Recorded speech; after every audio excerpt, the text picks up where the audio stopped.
Welcome to the Learning Pines YouTube. We hope this video helps.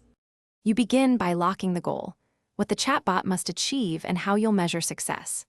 Next, gather the most relevant data, CRM records, 1000 plus chat logs, product FAQs, and label examples for intent and entity extraction.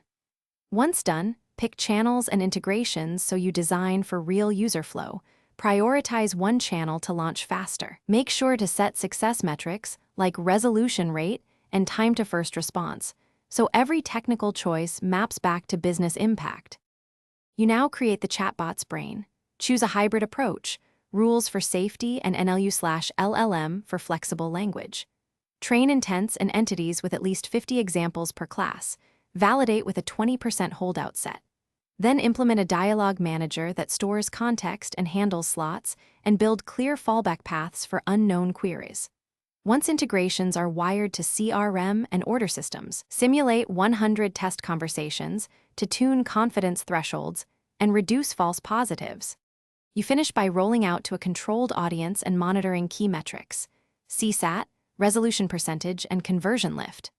Once live, implement dashboards and automated alerts for low-confidence traffic. Prioritize a 24/72-hour review loop so you iterate quickly. If things go wrong, analyze failure transcripts, retrain problem intents, and lower thresholds or add explicit rules to prevent repeat errors. Make sure to document fixes and schedule weekly retraining until performance stabilizes. Thanks for watching. Consider subscribing if we helped you.